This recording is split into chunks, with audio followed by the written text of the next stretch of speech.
No makeup. Fish a bit lower. Adjusting after date night. It's a long day. And then I had to go to like they took me here like for like some building, over an hour away and back. I had to go to the bank and I have to go back tomorrow. Um my brain is a little and yesterday, um, they were here too and I'm looking and looking for something. And actually last night I was still looking and I fell. Look at this. Um you know what a K was it KT? It's like, ow. This is gonna be a nasty bruise, and you can feel it inside too. And Kara was like, "Oh yeah, it's still bleeding in there. Like I'm clumsy, but they when they came over again this morning, like, how are you?" And I'm like, I fell last night. Like, when you're waking up and you're like adjusting to like, the fuck, this hurts. I had to write something, and even just attempting, even just like mimicking is like maybe my hand was like try to like isolate just in your hand. Like I'm used to maybe I put my whole last arm in it like right uh and I'm just like ow. Damn. That's supposed to hold your like muscles and ligaments in place or something, but feel like tough like an athlete, like a boxer. It's Arthur's 44th birthday tomorrow. Are you excited? Yep. Oh, did I beat you to it? I don't know. He wrote me today to remind me about that. Are you guys drinking your water? I get so thirsty. Like I got some coffee made right there. I made two. Um, so that I can drink it while I read to you because I was not able to read to you tomorrow. I think she said she might be calling me, so if I answer the phone during the show, that's why I'm trying to be long. What else? Oh, I called it beaded. I got this 4th of July from 2017 shirt, and I think it's, like, cut in the back, so when I turn, you might see, like, my back because of that, but it's summer, so vibe with it. I'm gonna try to get a lot of reading in, make up for yesterday. I love you, I missed you. How was your Sunday? Mm, I like that. I like those beans. Did you see that? I'm pulling up, I just got this one phone here right now. Mm,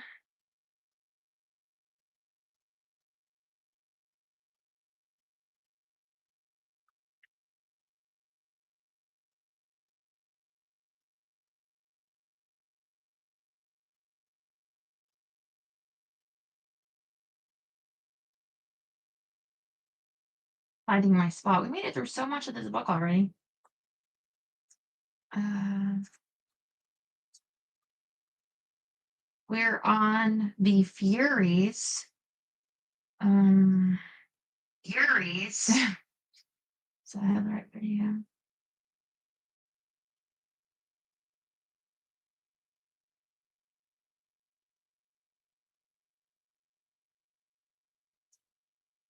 Mm,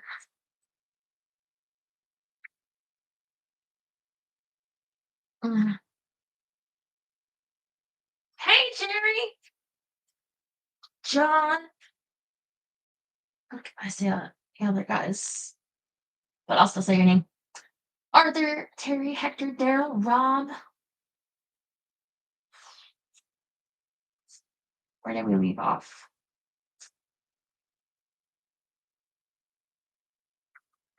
Oh, the Fury. So she was like fucking it up. I think she was like didn't like her cast or she was like not doing well. Okay.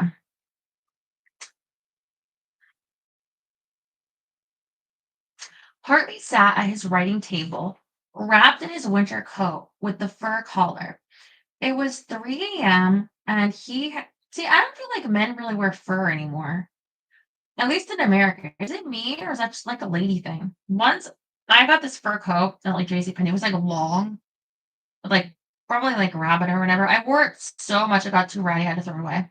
But it was so freaking warm. And I remember going to a place. And I don't know, maybe it was like a restaurant, we had to like wait in a line or whatever. And everyone else was cold. And I remember this older lady looking at me, and they were like, "She looks so warm." And I could take that coat off and be freezing and put it on, and I'm in a different climate. I'm in a different time zone, you know? So, guys, wear a fur coat if you're try it if you're really cold. Uh, but he's got a fur collar. It was 3 a.m., and he had gone to his study at midnight, but the sheet of paper before him was blank. There had been a brief spell of spring weather weeks before, and Lorette had ordered the furnace turned off. Now it was cold again, a raw, windy cold, but no one had thought to order the furnace started, and Hartley had not bothered to keep the fire going in the marble fireplace of his study. The Furies had closed after 45 performances. Lorett had asked him to write a comedy. Next season, she would play light comedy, nothing else, either his or someone else's, but only comedy, with no moral, no message, no preachment.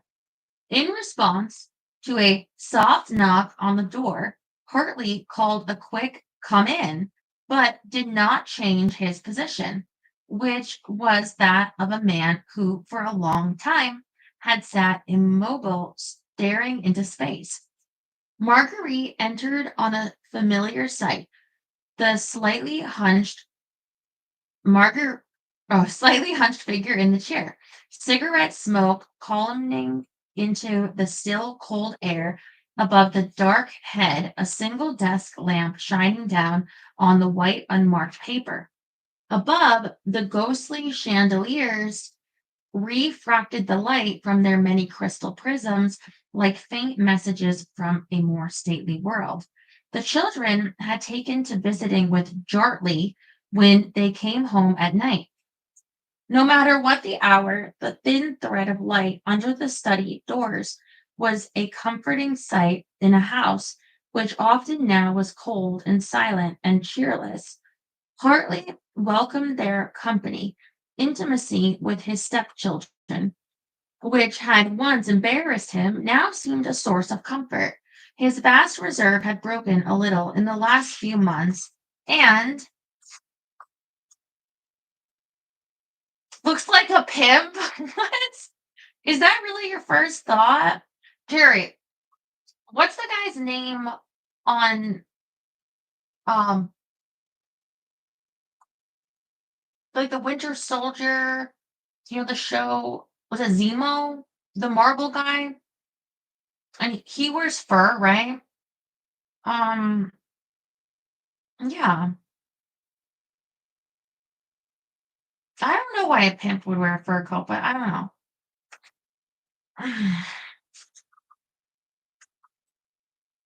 He confided in them shyly, almost apologetically. It was the slenderest bridge of communication, but infinitely dear to Marguerite and Dwight, for they had come to love him deeply. Supposedly, he was at work on the comedy which Lorette had requested, but there was nothing to show for it. Night after night, one or the other of the children found him thus, a drift of ashes over his vest, ashtray piled high with stubs, the unmarked paper before him. Maybe he has writer's block. Maybe like you gotta be inspired to write. Like you know that Jerry, when you're writing your comics, it's like you still have to be inspired to come up with something. Sometimes you can't just like make it happen. Uh, this night, his eyes were heavily shadowed.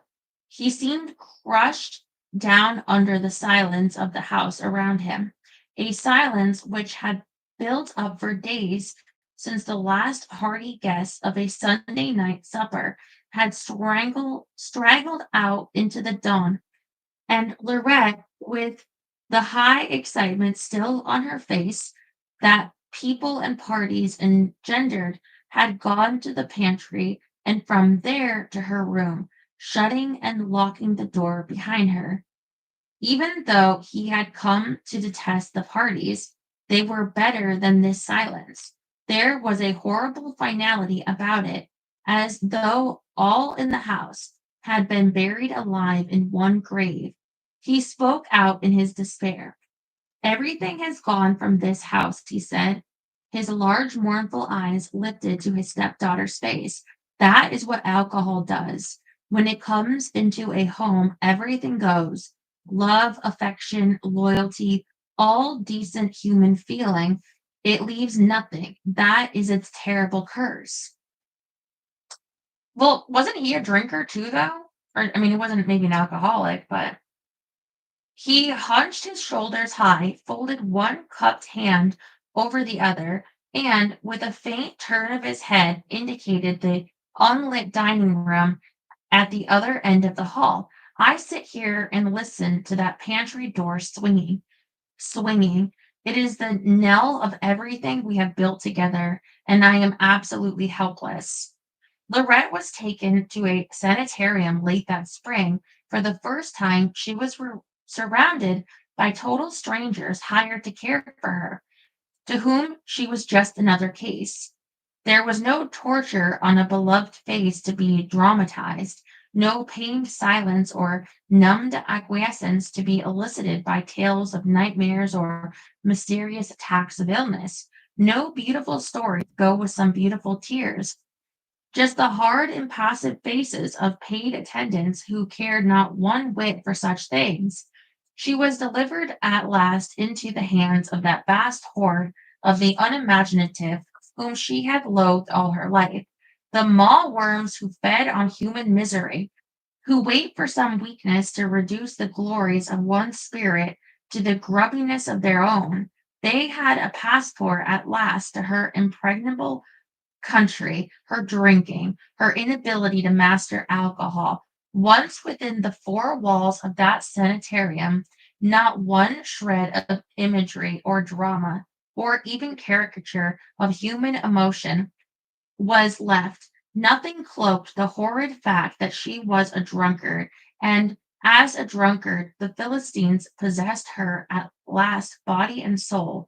It jolted her as she never had been jolted before. And added to that was the physical torture of the so called cure. She was afraid of death, and for days thought she would die. She was afraid of ghosts, and for days she saw ghosts. With eyes wide open, she stared at them, her mother's face forming in the mirror behind her own, like a pale floating medallion in space, her mother beckoning to her with a death pale hand from a bed of roses. Okay, but what is a sanitarium? I'm I'm gonna have to look that up real quick because that's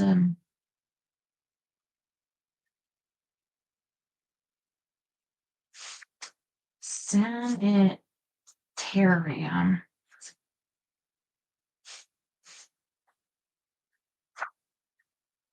An old term for a medical facility, often one that specialized in long-term care for patients with chronic illnesses, particularly tuberculosis, or for those with mental or nervous disorders. It's also been used to refer to health resort or place of rest and recuperation. The term is largely outdated and has been replaced by more specific terms like sanatorium, not tarium, what's the difference? Or hospital. Hmm. Yeah, I feel like if I was around back then, they would send me there.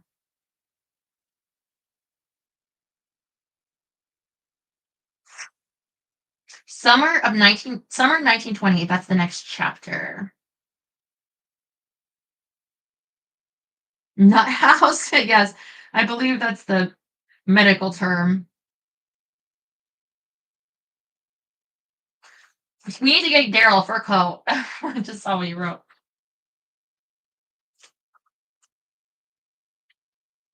If it's cold enough, you shouldn't care what you look like. You should wear a pink fur coat, like with little kitties on it.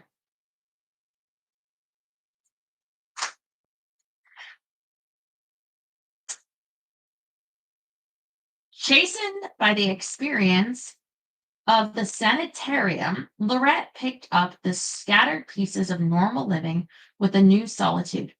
Even dieting and reducing seemed almost pleasurable. One of her favorite quotations was Voltaire's No one has a full capacity for two passions. And now, to strip her life of all thought but a physical ideal of herself, and of all activity except that which propelled her toward the desired goal, was a kind of Lenten preparation, a purification which cast out all other indulgences and appetites. It was good to leave the townhouse immediately and retire to Lockdown, where the broad lawn swept to the edge of the pond and beyond. The rugged guardian dune rose against the sky, a silent rebuke to all action, as her son called it. Good to hear and see and smell the ocean once again as the combers rolled in stately rhythm on the distant beach. The place never looked lovelier, she wrote Marguerite, recuperating from a back injury at the upstate farm of Jane Peyton, then Miss Samuel Hopkins Adams. Like places in England, all swept clean at night and laid in the sun in the morning. She was on her egg, soup, and tomato diet, alone in the house except for Mary, the maid. Hartley was in New York with the faithful Martha, having daily sessions with the dentist and nightly sessions with a new play. Dwight was in Boston, rehearsing a new play of his own. It was better to be alone for this reducing business. It is much easier if you don't have to order food or smell food or see it. Whatever little Mary eats in the kitchen certainly has no tempting odor. Since the episode on the porch at Lockdown, the relationship between mother and daughter had remained close and affectionate, except during the periods of drinking. Then Marguerite invariably became the focal point for her mother's lashing tongue and widely improvident accusations. But now, while she was making a determined effort at control, and with distance lending enchantment, Lorett wrote often and warmly to her absent child. I think nothing but health and beauty, and you feel darn selfish about that when other people are around you. Of course, it's damnable from twilight on, but Michael and I go to bed at 8:30. I read until sleep comes and wake up when I please. Look like nothing at all, but can feel my jawbone coming through the fat. She has been lucky about the books in the East Hampton Library.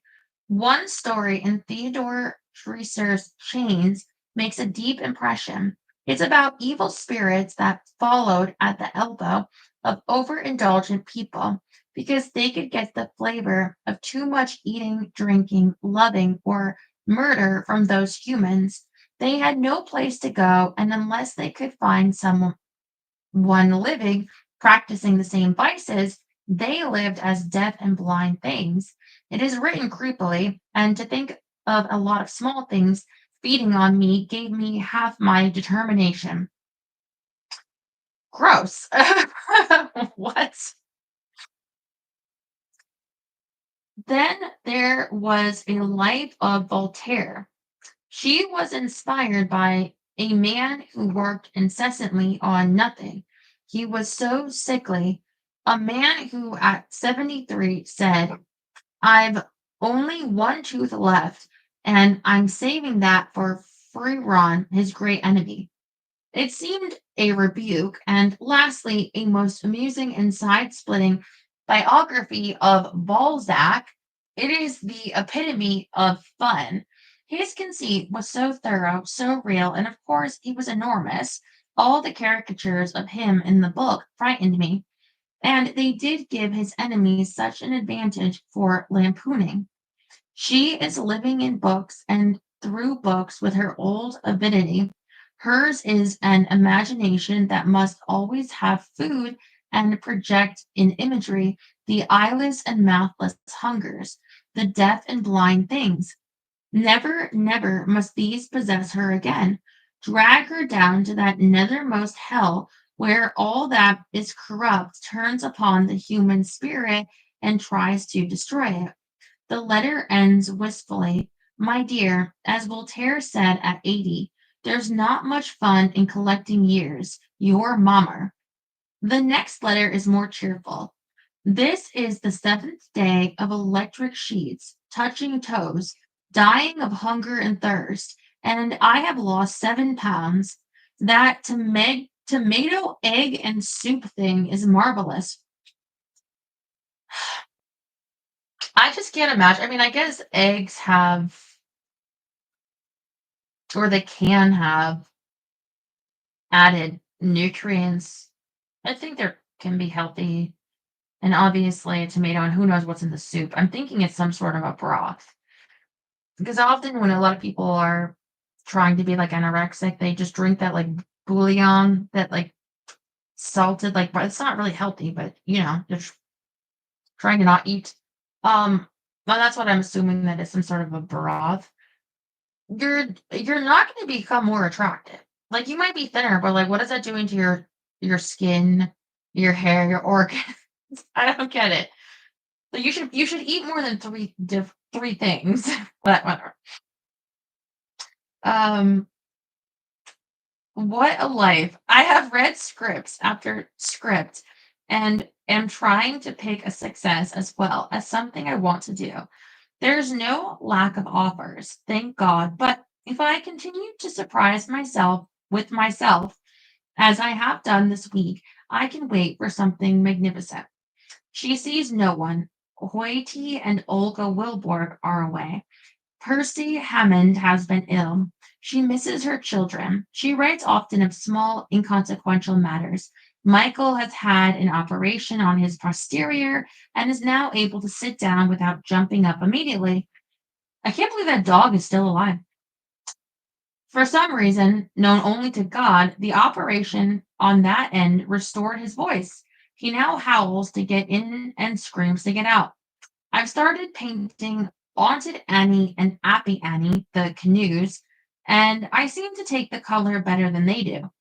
I'm hungry but happy. Hartley came down for the week and with Martha. After 12 days of Mary, I was glad to see him, and after 12 days of me, Mary was glad to see Martha. And so it went. Hartley finished the play. A very light comedy for a very light comedian, Lorett wrote. It was not her play. He was taking it to New York for Billy Burke's consideration. Greta, Cooper, Bertie, Dr. Eskel, Mary Morley, and Charles MacArthur were here over the 4th, the letter continued. The house is empty now, and I am back at the old grind. In New York, at Dr. Eskel's suggestion, Hartley had X-ray pictures taken because of a cough which had become chronic in recent months. Later, he was surprised upon answering the phone to hear the doctor's voice tight and urgent, advising that he not return to East Hampton. More x rays and further extensive examinations would be necessary. Hartley mildly remonstrated. Eskel talked on, and in a worried, rambling discourse mentioned cancer. Politely but firmly, Hartley terminated the conversation, told Martha to close the house, and took the next train for East Hampton. The x-rays had indicated cancer of the esophagus.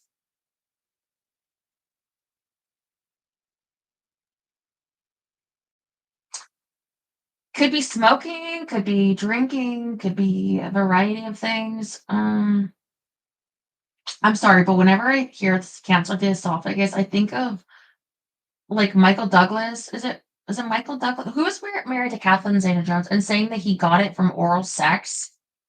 Oh, sorry, can I say that here? Like, I don't know. That caused cancer.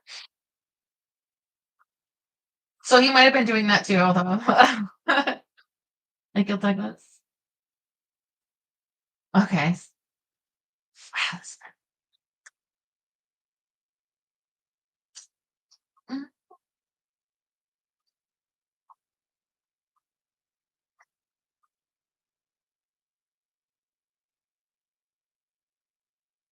haunted houses. Okay. So he's got cancer. This is very sad. I wonder what they did on cancer back then. 1928. Lorett was full of plans when he returned. She had lost 11 more pounds. She wrote Marguerite and was pleased with herself. They would be in Boston on the 16th of July for the opening of Dwight's play, Travelin's Ghost. Later, she was going to Jack Hammond's When She Looked Better. Ben Hecht and MacArthur were writing a play for her based on the last days of Isadora Duncan, but she thought it very cheerless and was determined to do comedy next season.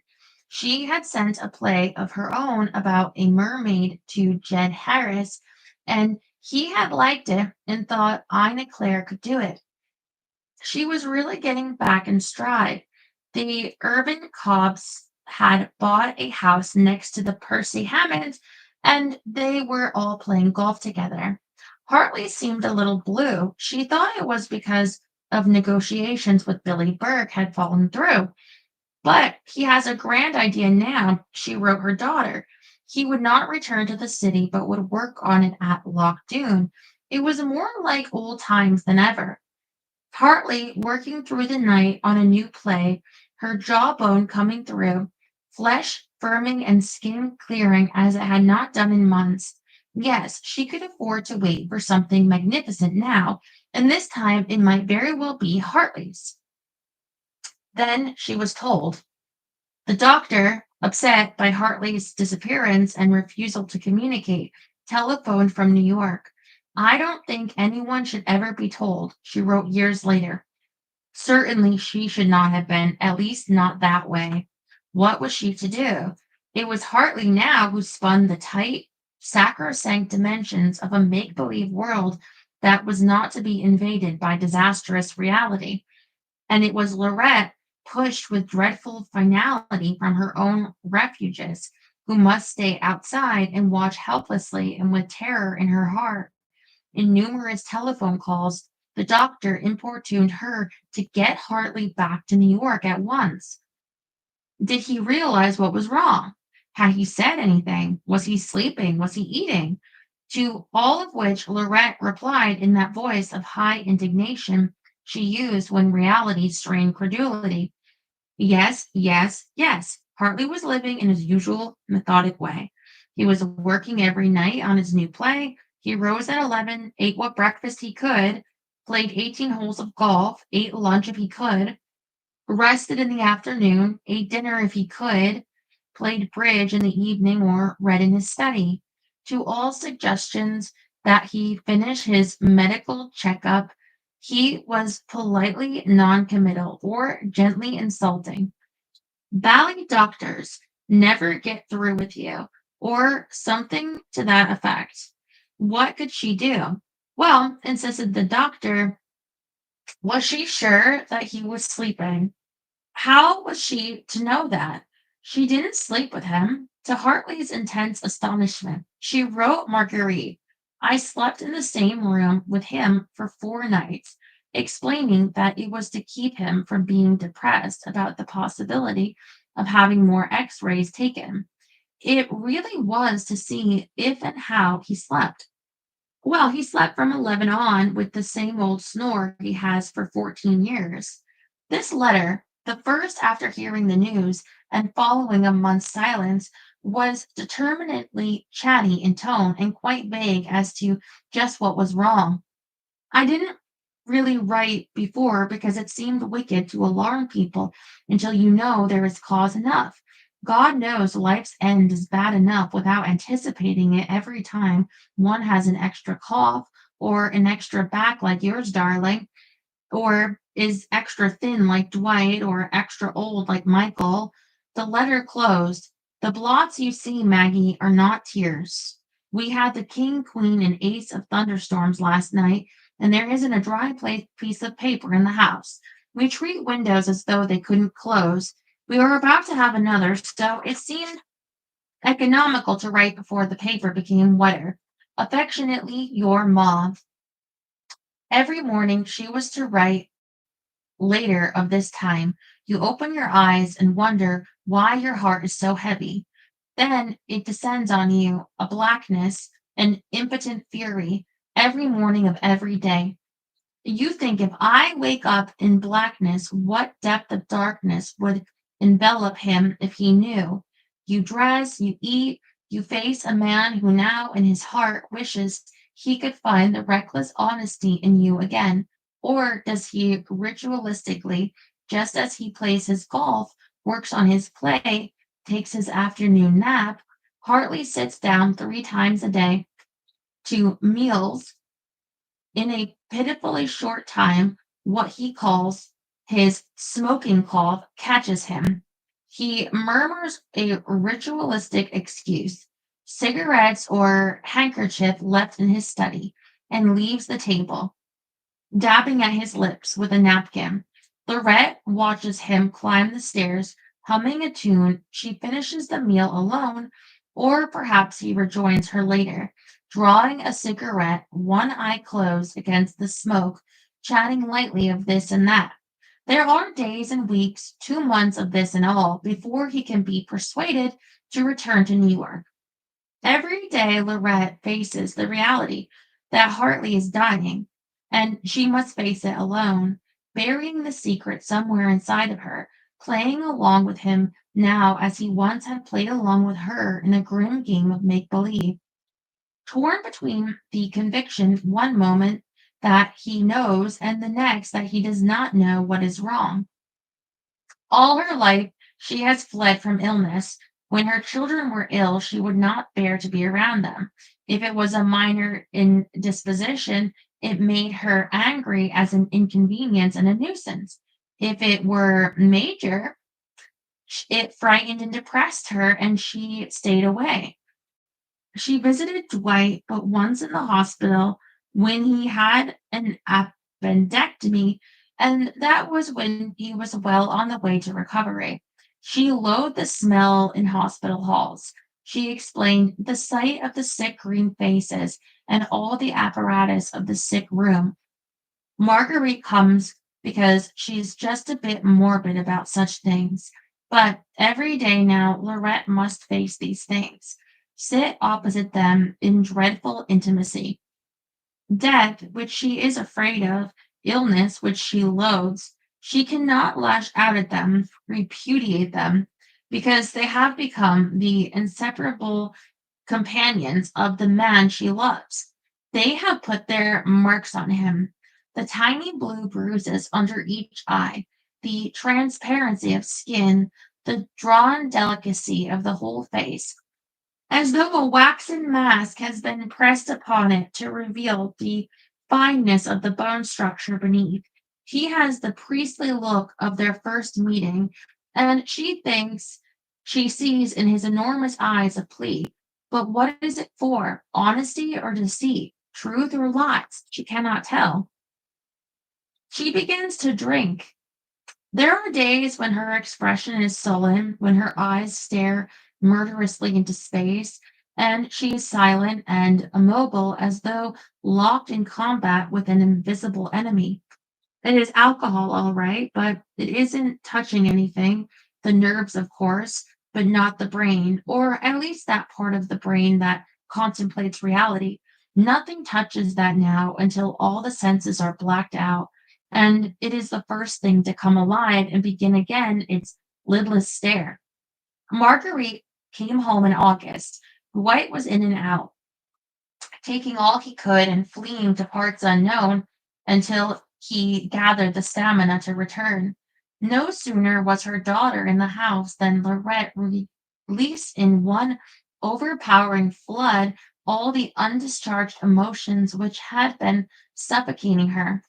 Marguerite became the whipping boy, the villain of the piece. As if under the giant emetic, Lorette disgorged her fear, her cowardice, her revolt. She laid upon her child the corroding guilt she felt for Hartley's illness, a judgment for her sins, the mistakes which a frustrated Catholicism would not allow her to confess, the overwhelming sense that it was too late to make amends, that the love and gratitude in her heart had been hopelessly tarnished and were unworthy of the man whose life had been one unsullied devotion. There was No door open for escape. From these things, she could no longer bear them alone. The empathy between mother and daughter worked two ways. It could give understanding and communication, or it could be merely the extension of all that was unresolved and black in the one or the other. Now, Lorette flayed the blackness within herself, projecting it into the crepuscular image of her daughter. In loud, hysteric voice, she accused Marguerite of unfeelingness, hardness, deceit, hate, ingratitude, all those things that were eating her own soul. I mean, I wouldn't listen to the rantings of a drunk person. I mean, I guess sometimes they could be telling the truth, but it just seems like rage. Mm. Lord knows my mom would say some shit. All these things that were eating her own soul. She stood in the shadow of death and beat her breast as one done grievous wrongs and asked to carry too grievous a burden. She filled the room with rage and hate until the girl shrieked back at her accuser and felt as though some evil force was turning her heart to stone at a time when she wished only to be loving and forbearing and give what support she could. It was a household strung to the breaking point. Hartley removed himself from an emotional turmoil he no longer had the strength to sustain or control. He was always and to the end the tender one. And even as he suffered and starved and knew it in his heart he was dying, he tried to bind up the wounds of those he loved. Lying on his study couch, where he had retired after an unsuccessful attempt to swallow a morsel of food. Oh, that's so sad. He heard below the voice that could place a whisper in the last row of a theater balcony. Every day of my life, I have to face a man who is dying. Dying, do you hear me? And you stand there and ask me to have some control. And only a few seconds later, he was pressing the head of a weeping girl against his breast and murmuring, "You mustn't upset yourself. Lorette is not herself. She does not mean the things she says. You must go back with Jane and Sam where you are happy. Everything will be all right, my dear." The visit was catastrophic. Finally, the situation became so unendurable that in a brief interlude of cooperation from Lorette, the house was closed and the family moved up to the city. Once in New York, Marguerite persuaded Hartley to see Dr. Charles Green, the osteopath who had successfully treated her injured back. By manipulation, he made it possible for Hartley to take his first solid food in over 2 months. Ooh, that's not a good sign. Returning from the first treatment, Hartley went directly to the pantry, and presently the smell of frying bacon permeated through the swinging door. When Marguerite investigated, she found him holding pieces of crisp bacon. Come in, he said as he proceeded to eat every morsel, glancing up now and then with the old impish sparkle and chuckling delightedly. For all the seeming obliteration of the senses, alcoholics have deep within them some survival pulse, which seems to warn of acute dangers other than the slow destruction they have chosen for themselves. An alcoholic will remove high heels to negotiate a flight of stairs, will carefully stay away from windows from which it is easy to tumble.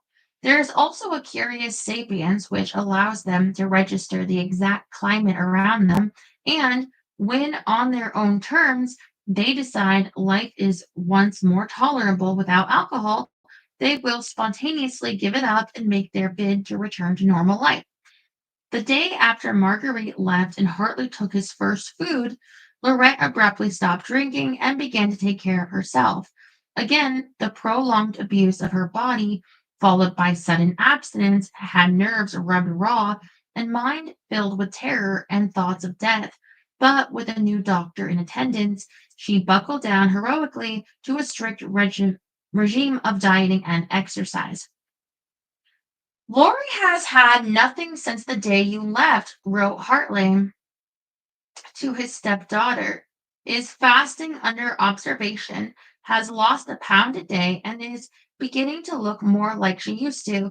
And later to Jane Addams, she has not the slightest indication to go bad. I am sure that last attack frightened her. When you see her, don't refer to the unhappy days. Let them rest. This cure looks very hopeful. Assume it is going to last. His concern for Marguerite continued. She was by now seriously ill and faced an operation. He wrote to Sam Adams, do assure Marguerite of her being taken care of by me.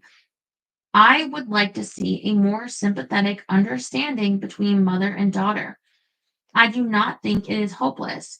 And to the faithful Jane, I cannot thank you and Sam enough for all you have done for Marguerite. The poor child has had a wretched time. You have done your best to make it easy for her. His optimism about Lorett was short lived, as was his newfound ability to eat. After 6 weeks, the esophagus closed. The eminent surgeon who was called in remarked that he would prefer to operate on people without imagination, that a highly developed imaginative faculty was more apt to be responsible for an operative failure than the operation itself. In effect, that it is possible for imagination to kill people. What the hell does that mean? These words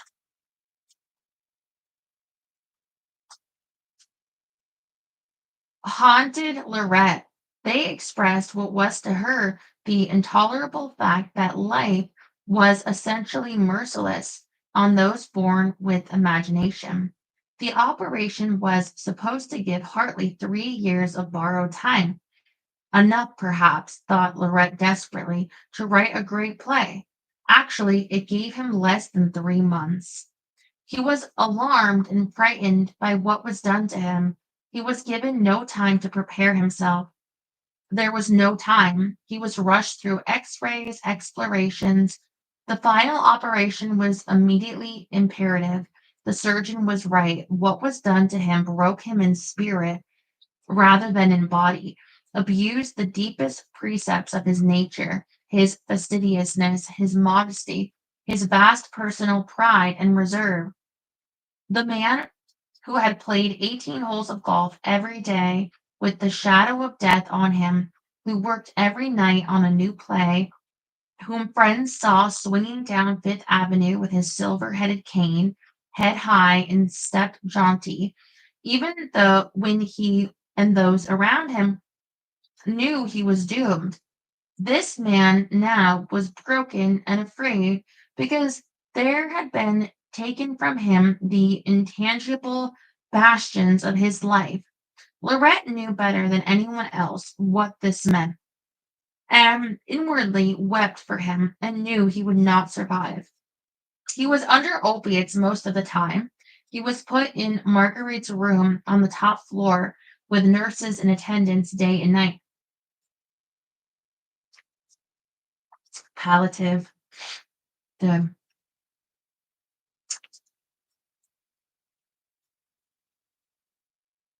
So they say cancer is actually very painful to have. I would imagine in a later stage. Um,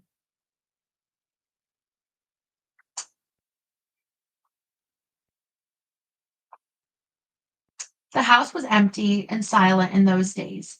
Lights burned day and night in wall brackets, forgotten as the corridors of hospitals, as if lit by some searcher in a house that is not occupied.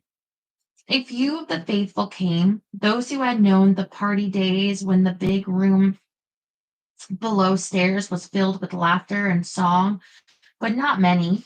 Jessie Landis was always there, and Jessie would go upstairs and stand at the foot of Hartley's bed and sing the songs he loved. Toward the end, when he could scarcely speak, he would see Jessie and whisper, Girl, sing. And Jessie would sing his favorite. There is a lady sweet and kind, and always he would smile a pleased and grateful smile. For he indeed was a gentleman sweet and kind. Dwight was there through day after day of the agony, pale and distraught. Marguerite came toward the end from a hospital in Auburn, uh, accompanied by Sam and Jane. Lorett was like a wild thing, one moment a defiant fury raging at everyone, the next sullen and withdrawn, lying for hours on her bed like a wounded animal. The house seemed to hate illness as Lorett hated it. It too seemed to have grown sullen and cold and silent. In that room, 4 flights up, with the whole concentrate of his life shrouded in pain and drugs. And when the drugs failed, there was a loud crying and terror and sorrow. Sometimes in the dead of night, Hartley would cry out in an enormous voice, "Murder! Help! Murder!" Whoa. And the whole house seemed to shudder and lie supine under that cry. And those in the rooms below would grip whatever their hands could find, or their own flesh, and hang on and pray to God to lift the horror and suffering from that house. But when Lorette came to visit him, only delight suffused his face. What did it matter that she did not come for days, sunk in her own opiate against suffering? Those time spans were gone for Hartley. Life was in her presence. It was not when she was gone. Like a child, he reveled in her smile, her quick gaze sallies, the tomboy chuckle, the lyrical Irish talk. He took no note of the battered and bloated face, the bloodshot eyes, the trembling, scarred hands, but saw only the core of that wonderful sweetness that had always been his. She would put her face close to his and smile that wonderful smile, and everything dissolved in her nearness, his fear and pain and loneliness. "Come with me, Laurie, come with me," he whispered once with terrible clarity, and Lorette curled her lips in a smile, rumpled his dark locks, and answered lightly, "Come where, Hartley, you silly guy? I'm with you, darling, right here." And because he wasn't supposed to excite himself, she'd seen the chart the nurse kept. 11:15 p.m., crying, calling for his wife. 2:30 a.m., crying, calling, dot, dot, dot, on and on between the notations of injections. She would put a finger to his lips and say, "Hush now, darling," and then she would be gone, walking straight-legged down the hall like a little girl sent on an errand and now returning back to her room, back to her world of make-believe that was becoming so shredded and tattered and poor a hiding place. There were whole stretches when time did not exist for her between those visits, but when it did, she came to him. One day, as Lorette sat beside him, he said to the nurse, "You don't always speak the truth, but tell my girl the truth now." The nurse said, "What truth, Mr. Manners?" He turned and put his hand on Lorette's cheek. For days his hand had been going past any object he tried to reach, but this day it came directly to her face. He gazed at her earnestly for a long minute and whispered with great tenderness, "Tell my girl it will be a long time before I see her again." Oh, what does that mean? Tears were not for Lorette. No tears, ever. "Nonsense," was her sharp reply. Then, to mitigate the sharpness, she put her cheek against his and whispered close to his ear, "Nonsense, my darling." Revolt, fury, guilt, and despair tore her to pieces when she was away from him, until a merciful oblivion came. But with him she brought only the ineffable sweetness of her nature, that sweetness which he loved so dearly and had enshrined in his heart forever. And surely it was his to claim, for in all of their life together he had nurtured and loved it and held it above corruption.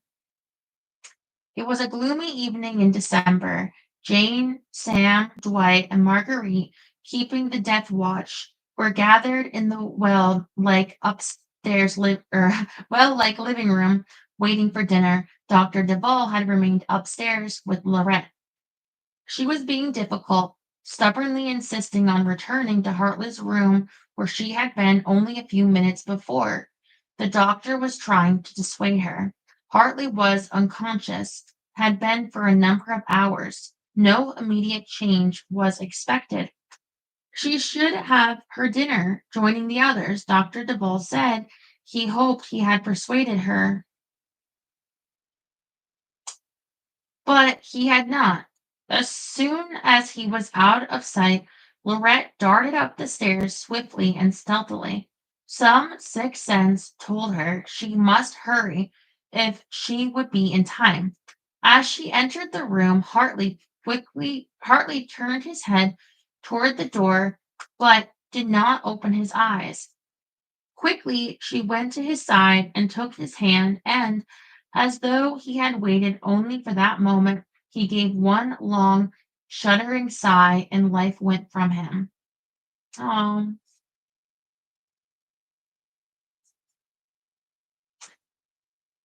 When Deville found her, she was standing talking quietly to the face on the pillow. Death had erased all marks of suffering from the wide brow, the deep-set eyes. There was a look of great serenity, of dedication, the priestly look which Lorette had always found so beautiful. No one could have behaved worse in the days that followed. Lorette would have nothing to do with the barbarism of a funeral. Those who came to perform the final duties were obstructed and excoriated by a woman who seemed to be wagging a single-handed battle or waging against the world. She would see no one, she would do nothing, and anything anyone else did was wrong. Somehow she would go through the church service dry-eyed and bitter.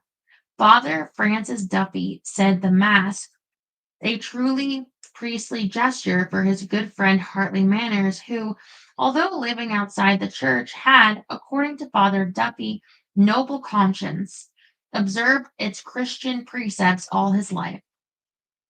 But religion brought no solace to Lorette. She was on the outs with religion and with God as well as the world. When years later she would remark, I could never understand why Hartley was taken away from me. I mean to speak to God about it when I see him. She was not being humorous or quaint. She meant it. She had a score to settle with God. It was a very personal matter. After the funeral, everyone was sent away from the house on one excuse or another. Marguerite and Dwight returned with Sam and Jane to Auburn. Lorette would join them in a day or two when she had settled a few things. The servants were dismissed. Then she called the Salvation Army to take away Hartley's clothes and personal belongings.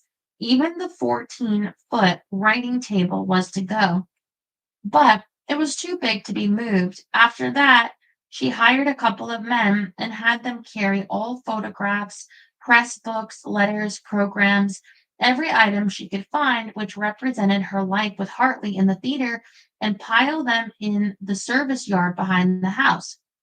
Alone, once more, she poured kerosene over the pile and set a match to it. That's kind of wild. Uh, okay. um, The bonfire went on for hours. She made several trips to the house, returning with more papers which had been overlooked and added them to the flames. Anything that escaped did so only because it escaped her frenzied search. Once a policeman looked in, she told him what she was doing, and he went away. Someone should have stopped me, she wrote later, but who was to know? I was quite off my head. After that, she took a taxi to Macy's, bought gay lounging robes and pajamas for Sam, Jane, her children, and herself. That night, she boarded the midnight train for Auburn. Hidden under her voluminous cape was the ancient and decrepit Michael. It was 2 days before Christmas. Yeah, how old is Michael now?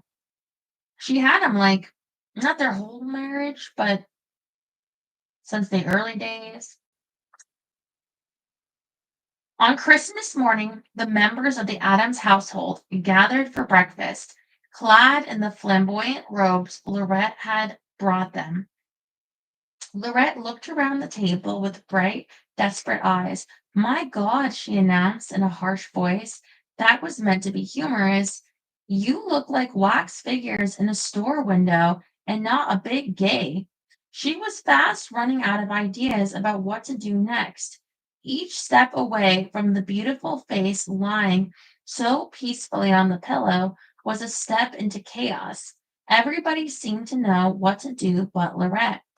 Her children knew enough to follow the coffin out of the church with some semblance of composure. Where did you learn to be so sensible in the face of sorrow? Jane knew enough to make out lists of the right people to ask to the funeral, just like a social tea. Letters had to be written, flowers acknowledged, the right things said, the right amount of gratitude shown. There was always someone who knew about these things and could do them properly. But Loretta Cooney had no ideas at all. She had burnt every remembrance of the world she had lived in with Hartley. For why should there be bridges to a world that is gone? Like a frantic impresario filling in for suddenly canceled production, she had ordered, bossed, railed at everybody around her, bought costumes, demanded lights full up, gaiety, laughter. Now she was taking stock of her handiwork, the lifeless figures, the failure to come in on cue, the total lack of comprehension between herself and those around her. Under her categorical imperatives, life refused to assume the faintest aspect of meaning. Lorette's nostrils flared with the hopeless anger of the vanquished, and the eyes that had known no tears darkened. I'll be a fool without Hartley, she announced with stark finality. Just a goddamn fool. Okay, the next chapter is called April Child.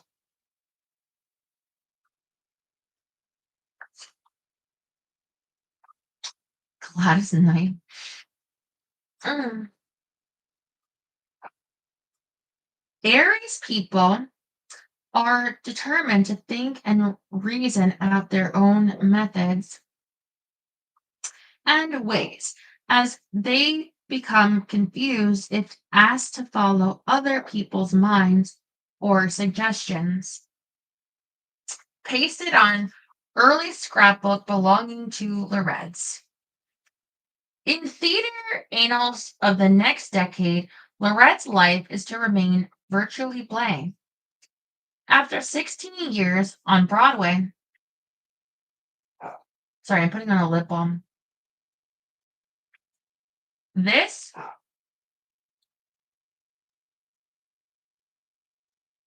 star of celestial illumination abruptly disappeared from the theatrical skies. Following the death of her husband, Lorett Taylor went into retirement, was the ubiquitous phrase used by polite journalists. Gossip had more unkind things to say. She was through, a hopeless alcoholic. The theater would see her no more. Lorett would in time refute that prophecy and make perhaps the most extraordinary comeback in theater history. But even this is not the measure of her story. The potential of its greatness lies in the hidden in the 10 dark years of obscurity. For in these years, no longer against a make believe background, but against the background of life itself, Lorette struggled to master the one rule which had always eluded her, that of her own self. No columns of praise, no critical accolades, no achievement awards are given for such a struggle, nor can her success be properly judged by the tenuous hold she was at last to achieve upon the territory to be conquered. But in terms of human values, it was to be her greatest triumph and shines with undiminished luster above the far easier conquest of her theater career. She did not immediately tackle the part. She sulked, she lied, she wove her fancies, gave herself to fits of boredom, interspersed with bursts of disciplined activity. Consistently and over long periods, she drank. Drinking was the overall pattern. Into it were worked tentative designs during brief periods of self discipline and sudden purposefulness. But the designs break off, are left unfinished, and the same monotonous pattern, gray, designless, shroud like covers the hours, the weeks, the years, and is the more horrible because it conceals life, not death. It is doubtful whether Lorette's purpose was to destroy herself with drink. She had too much vitality and enthusiasm for that. It was rather as though the initiative was wrested from her, and the creative forces so powerful within were inverted into a negative pressure, which pushed her down to the lowest darkness to which a human soul can descend. She made no attempt at first to vanquish these forces. She seemed to harbor a vague idea that she was getting even with life for the dirty trick it had played on her. In time, she became lonely and frightened. Her magnificent stamina began to desert her. She was hounded by remorse, and her basically Catholic soul believed herself damned to the nethermost hell, doubly damned because she was convinced that she would never see Hartley again. Propped up in bed one Sunday morning, shaking with the argue like tremors of the alcoholic, she raised enormous battered eyes to a visitor, Buff Cobb, and said with stark despair, Hartley's gone into the light, Buff. I know it, and I can't follow him. I'm in hell, and I'm going to stay there. I can't get out, and I'll never see him again. There's no charting of such inner turmoil. One can only trace the surface patterns that form, break up, and realign themselves, giving some indication of the deeper stresses beneath. Essentially, it was Lorette's fight in the moments of clarity. She knew that it must be made alone and in her own way. In this, her greatest show, she was both actor and audience. She it was who called bravo and shame, watching the bad parts with lackluster eye, sitting suddenly bolt upright and fascinated when the piece moved dynamically, turning her back on it altogether when it bored or overwhelmed her with disgust. There were would be saviors, of course. Some rode in on bold white chargers, only to ride quickly away when they found not a languishing princess in a lonely tower, but a virago of despair, a dragon snorting fire from a thousand heads. Some came with real love and labored selflessly to help. Lorett accorded them at first the most touching devotion and gratitude, then suddenly she would be bored. Gratitude, affection, the last modicum of interest were abruptly discarded, like the wig, makeup, and costume of a role she had played too long. Some made it their business not to know that anything was wrong. They were there when the lights were lit and the drinks were served, and stayed away when the house was dark and silent. And there were those in the theater who never lost the vision of her genius and gave her every opportunity at their command to come back. But until ready, she spurned them all. Psychologists, priests, doctors, as well as friends and family played only minor and inconsequential roles. Oh, thank you, Jerry. Congratulations, everyone.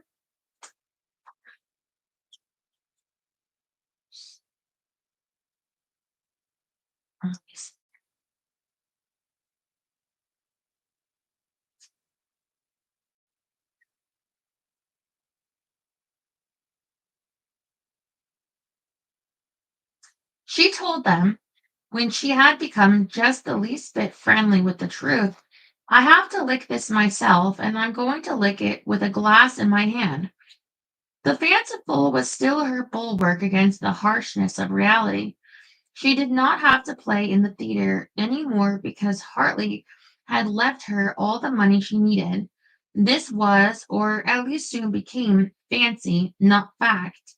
Hartley's will, made at the peak of their early success with Peg, reflected the generosity of a man who had made several $1 million. It called for the payment of numerous bequests in England and the United States and a lifetime annuity to Annie Dunn in London.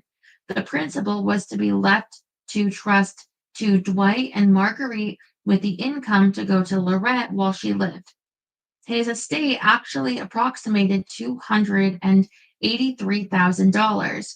Loans from New York and London banks consumed over half that total. The bequests, taxes, administration, and miscellaneous debts reduced it further, leaving about 56,000 to be placed in trust. But the trust income plus play royalties, Lorette considered quite inadequate to her needs, and a year and a half after Hartley's death, she asked the children to release the principal for her use. With no more than a telephone call from Lorette's lawyer as legal advice, the release was signed by the children, but not without considerable misgivings as to the wisdom of their act. This was in the summer of 1930, when the value of the estate had further shrunk due to the stock market crash of 1929. Nevertheless, for all her dislike of financial matters, Lorette displayed uncanny judgment in disposing of family assets. In the September before Hartley died, she accepted a handsome offer for the remaining lease on 50 Riverside Drive, which little more than a year later would have become a white elephant. Lockdown was sold for cash. In July 1931, a year after the principal of the trust was released, the talking picture rights of Peg brought $60,000 from Metro Goldwyn Mayer. In all, this gave her about 176,000 in available funds, but in less than 3 years the money was gone. All that remained then were the royalties from Hartley's plays. Peg royalties, for the most part, rolling in year after year as high as $12,000 annually, rarely below 4,000. But such sums meant nothing to Lorette, nor did the rate at which she spent them bother her at first. She lived in the manana of the alcoholic. Tomorrow would be different. The right play would come along, the right role, the right producer. Her potential earning power was terrific whenever she was ready to put it to work. She ignored the fact that Broadway gossip was beginning to stick. The whispering chorus, "We can't trust her, we can't take a chance," did not hear.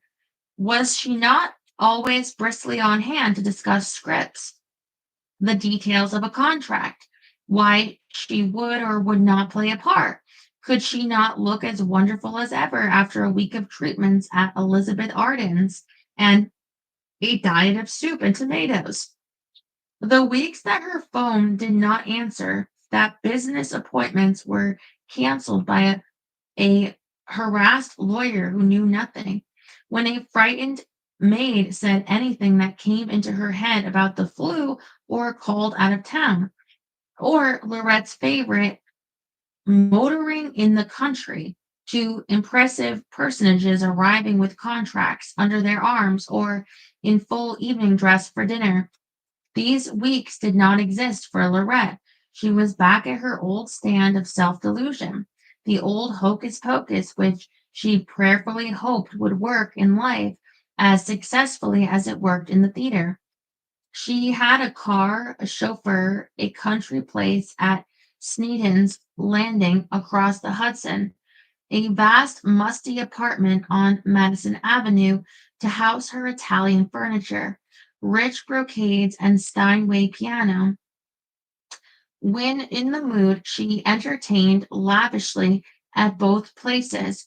Any suggestion that the family fortunes had radically changed put her at once on the defensive. That Dwight and Marguerite must now pursue a livelihood no longer as a matter of artistic bent, but as one of cold necessity, was a fact that she could not and would not face. Why Marguerite thinks she must live in a cheap little room and grub for a living is beyond me, was the way she summed up her daughter's modest beginnings in the field of journalism. Any mention of necessary economies in front of Lorett's friends elicited an airy chuckling. Marguerite likes to indulge the fancy that she is a poor working girl. Dwight married in 1929 was also having his financial troubles, but she passed these off by excoriating his practical minded wife, who had taken all but the fun out of him and made him so damn solemn about the business of earning a living. To admit that her children were in financial difficulties would be to shake the bastions of her fanciful world. She preferred not only to ignore, but to deride the fact. I rattled around in my enormous apartment. Then I went to Europe and rattled around in expensive hotels, was the way she described the year after Hartley died.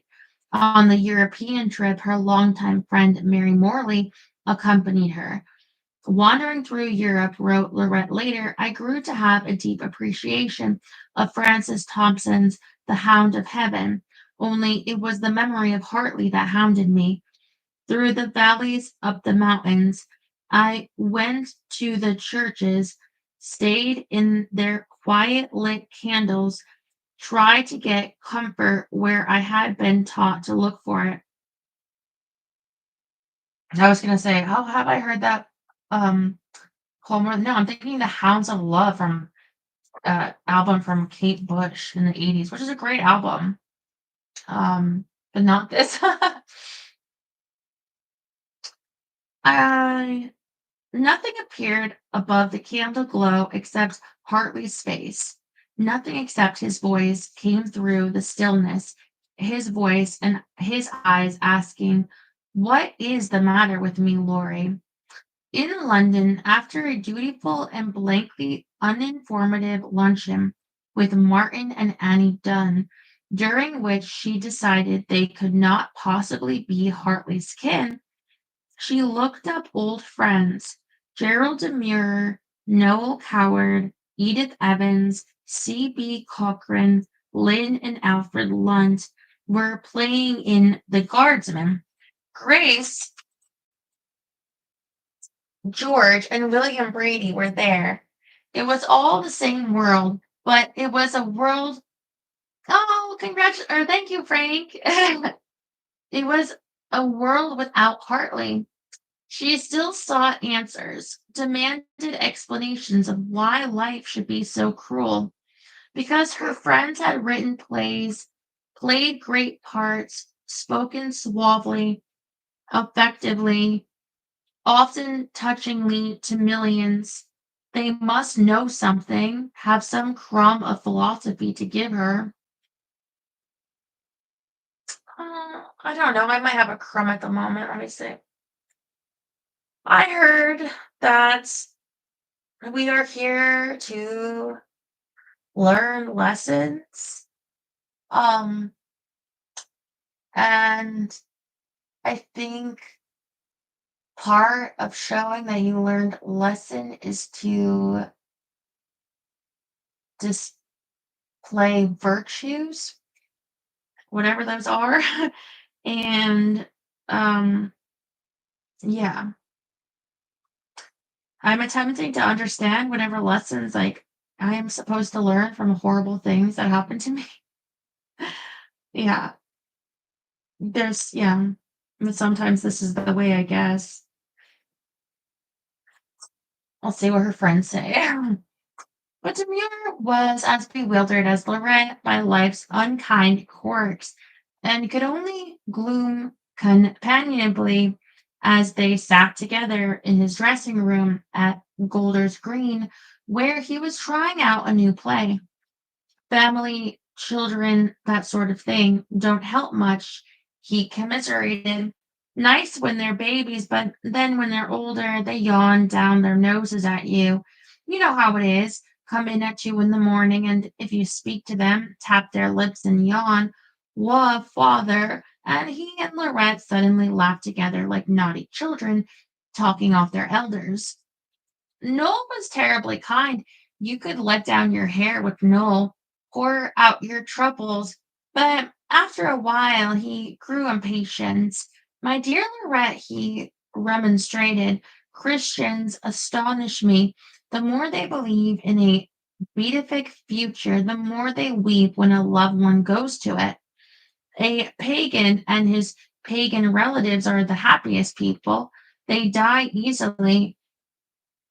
What does it mean, pagan? I've heard this word before, but I don't understand it, what it means. Because they have no regrets for the past and don't believe in the future.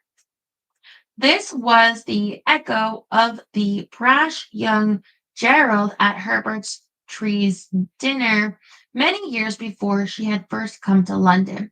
Sorrow and loss were then abstracts to him, too. She might have for just a minute felt a little older and wiser than Noel, but the feeling didn't last. Everyone knew better than Lorette. She knew, as she often put it, just nothing. She grew bitter about her friends, except those few who had patience with her idiotic seeking, as she called it. It is tragic, she wrote later, how patient people can be if you're visibly smashed, a broken back or something, and what a nuisance you become if your broken soul is stumbling about before their eyes. Lynn's defection she never understood and dated it quite arbitrarily from the time her career went into obscurity and Lynn's zoomed. There was great bitterness on both sides. London was haunted by the voice and face of Hartley. The memories were too strong, and from time to time, without warning, she slipped into the confused misery of drink, but she was not at all difficult or belligerent. With a heartbreaking docility, she would accede to Mary's pleas to relinquish theater tickets, call off engagements, stay in her room, and there heroically would battle alone until her demon was under control. She was on some kind of search, and it buoyed her momentarily from giving over entirely to alcohol. There was a brief stay in Italy, more people to see, more questions. In September, they sailed for home. Lorette barricaded herself in her cabin, ate scarcely a meal. The search was over, and she had found no answers. One old friend had left her in the spring of 29. Michael, deaf, semi-blind, and rheumatic, never resigned himself to the loss of his master. After Hartley's death, all Michael's waking hours were given over to a ceaseless pacing, a hopeless search for the one who was gone. Finally, Lorette could bear it no longer and took him to the veterinarian in East Hampton, who had been Mike's friend for many years. There's nothing really wrong with him, Miss Manners, said the kindly little man, but Mike is old and infirm and very tired. Suppose you leave him with me, and one of these days, after a good dinner and a stroll in the sun, I'll put him quietly to sleep. After some hesitation, Lorette agreed. As they talked, Mike wandered into his adjoining room, where for a time the tap tap of his long claws had been audible, but now there was silence. I'll say good-bye to him, Lorette told the veterinarian. Wouldn't you prefer to spare yourself that, Miss Manners? Oh no, Mike, and I have been together 17 years. I'll say goodbye to him if you don't mind." Just inside the door, they found him, on his side, dead. Lorett didn't cry. Instead, she spoke to him in the soft brogue of pig which he loved so well. "Sure, Michael, you always know when to take your curtain call," she told him proudly, "and ye knew when to take the last. It's a grand exit you've made, Michael, believe me." Boredom was very real with Lorette. She was never one to while away time over a manicure or shampoo, dawdle in shops or at luncheon. Routine matters of living were anathema. In most of her extraordinary life, she had been spared them. Her life had been geared to the single drive shaft of the theatre, and when that shaft ceased to turn, there were periods of almost no auxiliary motion whatsoever. With alcohol, these periods could be prolonged indefinitely. Gradually, they were taking over her life. In the back of her mind was an honest belief that she could return to the theatre whenever she wished. And with this eventual grace, hers for the asking, could in the meantime behave as outrageously as she pleased. But there was another factor that was cruelly deceptive. It was when life beckoned most persuasively, when excitement lit her eyes, laughter and good fellowship warmed her, and success seemed within easy grasp, that she would turn and walk into her room and lock her door on the world.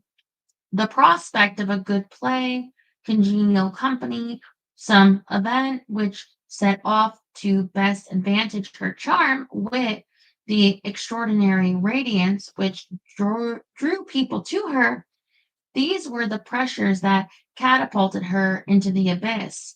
It would seem that she could not accept this image of herself, for was it not this image, this bubbling, joyous, and reckless creature reaching out for life with so vast an appetite which had betrayed Hartley?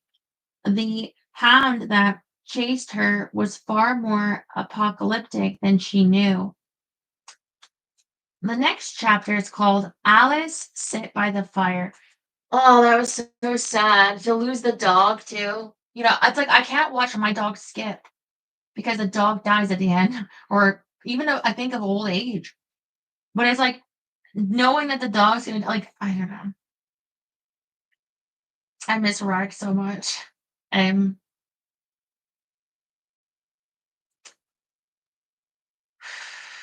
Early in 1932, William A. Brady arranged for a group of theater people to appear before a congressional committee in Washington in protest against a federal excise tax on theater tickets and rehearsed them carefully in their statements. It was Lorett's first contact with an audience since Hartley's death.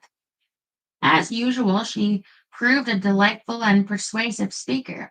"I could feel myself capturing and holding them," she recalled. When it was over,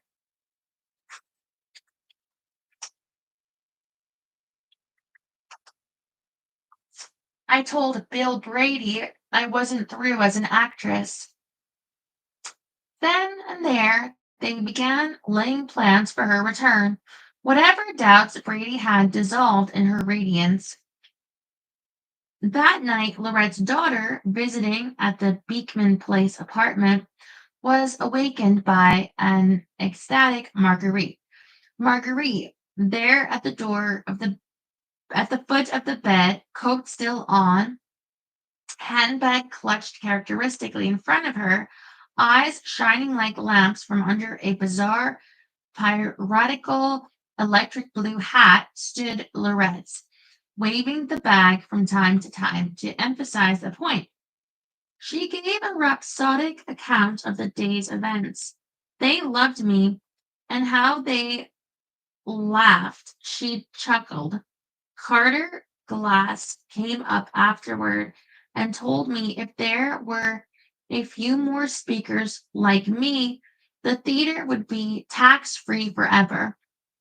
He's a darling fellow, talks like a gangster out of the side of his mouth in the queerest rasping voice, but a darling. And you should have seen how his face lit up. Oh, it was fun. She ended with a verbatim account of what she and Brady had said on the train, and then, with her lips curling as though over a particularly delicious morsel of food, murmured, but it was wonderful to find myself talking theater again. Yet she turned with that incandescent look still on her face, went directly to her room, and began to drink. By the next morning, the bright, vaulting spirit had been obliterated, and in its place was a hulk of insensate and glowering despair. Brady, in blissful ignorance and with the magic memory of Lorett, delighting the tired and overworked members of the Senate committee, went enthusiastically ahead with his plans to revive Barry's delicate and tender comedy, Alice Sit by the Fire. On the opening night, 4 years to the week and day since she had last appeared on Broadway, the hosannas rose to the theatrical rafters. The rejoicing over her return and the rejoicing over her performance filled columns of newsprint. She does not tamely remind us, wrote Brooks Atkinson, what a superb actress she is. In every scene, she seems to be creating something fine and rapturous that has never been seen before. To have Miss Taylor back is a wondrous thing. The ovation on her first entrance threatened to tear apart the walls of the playhouse. The welcome was not only for the artist, but for the woman who had thrown off despair, conquered her demons, and was back. It was peculiarly thrilling to sense the immediate, almost pell-mell cordiality she established with the audience, wrote Gilbert Gabriel. How happy she was to be with them and how happy they were to see her. Please God, wrote Atkinson fervently, may she never be absent again. Celebrations were fervid. A party at Beekman Place was a must on the list of all who loved to skim the cream off success. She was drinking, quote, socially again, along with everybody else. To close friends, she said, don't worry, I'm all right. Even the most pessimistic had thought all along that the theater was the only therapy Lorett needed. She was back. She was triumphant. All was well. But almost immediately there was a pitch of excitement too high for comfort, and although the drinking was social, there was too much of it. One evening, after the play had run several weeks, Lorett failed to appear at the theater and money was refunded at the box office. The next night she played after broadcasting a few high-handed excuses for her absence. The rumors began all over again. Brady had been a fool. She was totally unreliable. To refute them, she gave a large party for Miss Patrick Campbell, asking several members of the press. Alec Woolcott brought along Brooks Atkinson, hoping to dispel the latter's forebodings after the one night closing. It was not a reassuring evening. From the outset, Lorett was not in control of herself. Guests straggled in, having been asked to come at different hours, and a huge spaghetti dish covered a multitude of omissions at what was supposed to be a banquet. Miss Campbell, as usual, took the center of the stage. George Bernard Shaw's letters to Ellen Terry had recently been published, and Miss Pat was mellifluously deriding them. Love letters, she snorted.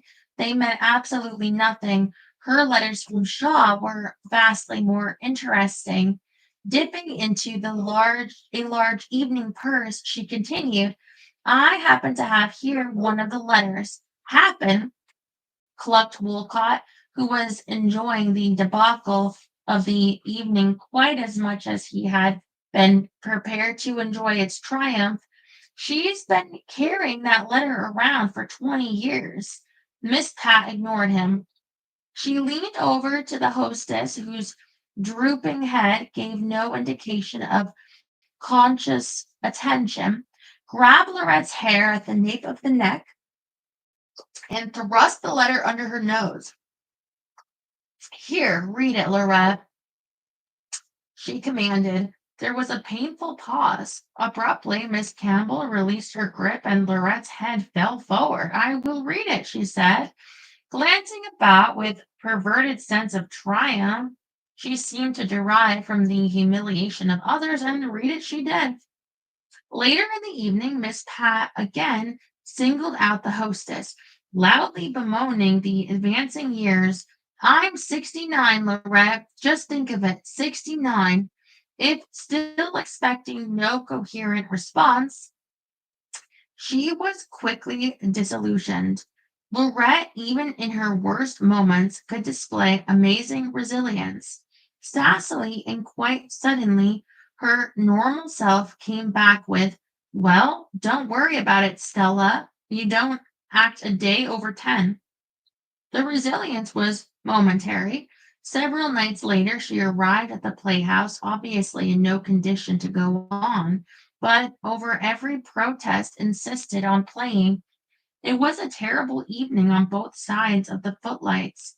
Frightened, she fought for control through a sleepless night, and the next afternoon was at the theater sober, but was told the matinee had been canceled. Besieged by reporters, Lorette insisted she had not the faintest idea why the performance had been called off. They would have to ask Mr. Brady later. When Brady's announcement that he had withdrawn the play was read to her over the telephone by a reporter, she had nothing to say. Also, without comment, she forfeited her bond for good conduct and was $5,000 poorer. The reverberations of this catastrophe reached far beyond the limited confines of Broadway. They even penetrated to a modest white frame house in Far Rockaway, Long Island, where a kindly, keen eyed little woman lived with her daughter. A few days after the closing of Alice Sit by the Fire, the secretary in Mr. Brady's outer office looked up to see this alert little body standing before her desk. She wished to know Miss Lorett Taylor's home address. The secretary was sorry, but it was against the policy of the office to give out such information. The visitor protested that she was a relative and must get in touch with Miss Taylor at once. Brady stepped out to have a look. How do I know you're related to her? He growled, cigar inside of mouth. By my nose, responded the little woman tartly. Brady studied her nose. By God, that's right, he said, and gave her the address. It was Nellie Ty, Elizabeth's favorite sister and mother of Mabel, the cousin of whom Lorette had always been so fond. They had not seen each other since the days when they had happily cut up Mr. Goodman's beautiful dresses for the national anthem and resewn them closer to Lorette's fancy. Nellie had come every day then to Riverside Drive and watched with bright, incredulous eye the high, wide, and handsome doings of Elizabeth's girl in her heyday. Lorette admired Nellie for her Dorsey spunk and independence, and had never forgotten her devotion during Elizabeth's last illness. Okay, I guess we'll end it there for the night. It's about 8. Only like a couple pages left in this chapter, but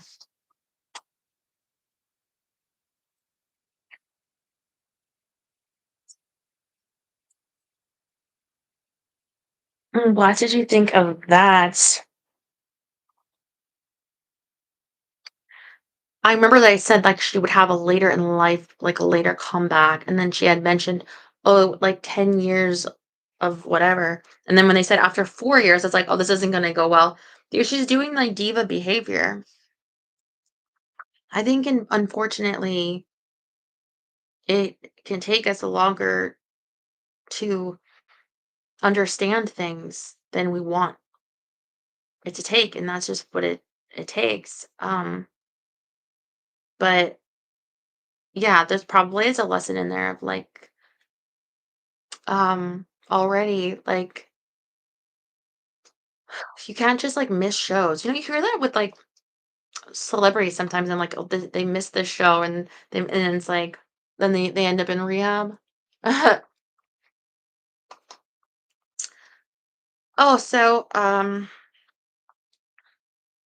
yeah, tomorrow I have to go back to the bank. I may have to go to Verizon, I'll see. I may have to go somewhere else that came to me too, and now I forgot, but I'll be back here reading. It's tomorrow, Tuesday. Oh, tonight, I don't know what's on tonight. I think is there that show, the Gilded Age, maybe a new episode? I like that show. What do you guys think? Um, long day. Oof. Come to Canada. I don't have a passport. I think I'd be there illegally, He wouldn't let me in. Oh, thank you guys, Jerry, Rob.